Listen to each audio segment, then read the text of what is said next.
శ్రీ గురుభ్యో నమ.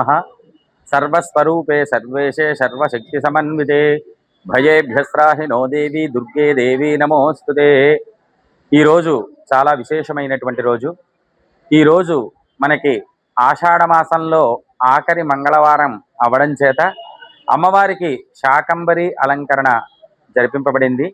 అసలు శాకంబరి అలంకరణ ఎందుకు చేస్తాము, అసలు శాకంబరి అలంకరణ అంటే ఏమిటి అన్నటువంటిది తెలుసుకొని ముందుకు వెళదాము.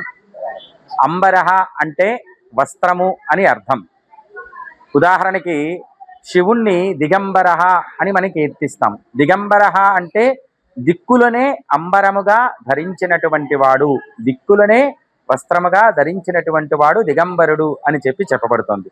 అలాగే అమ్మవారికి శాకంబరహ అంటే, శాకహ అంటే వివిధ రకాలైనటువంటి కూరగాయలన్నిటినీ కూడా వస్త్రముగా అలంకరణ చేయటం, విశేషంగా ఫలాల్ని నైవేద్యం జరిపించడం ద్వారా పాడి పంటలకు ఎటువంటి ఆటంకం లేకుండా పాడి పంటలు సమృద్ధిగా కలుగుతాయి అనడంలో అతిశయోక్తి లేదు.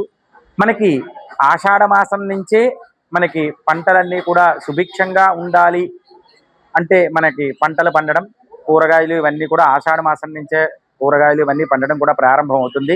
వర్షాలు సమృద్ధిగా కురిసి పంటలకి ఎటువంటి ఆటంకం లేకుండా ఉండాలి అని చెప్పేటటువంటి సంకల్పంతో శాకంబరి అలంకరణ అనేటటువంటిది జరిపించడం జరుగుతుంది. ప్రతి సంవత్సరం ఆషాఢ మాసంలో మనకి శాకంబరి అలంకరణ అనేటటువంటిది అమ్మవారికి మనం చేస్తూ ఉంటాం. అమ్మవారికి మనం ఏదైతే ఇస్తామో అమ్మవారు మనకి అది ప్రసాదిస్తుంది అనడంలో అతిశయోక్తి లేదు. కాబట్టి మనం అమ్మవారికి అమ్మ ఇదంతా నీదే అనేటటువంటి సంకల్పంతో కూరగాయలన్నిటితో అలంకరణ చేయడం అనేటటువంటిది ఈరోజు జరిగింది.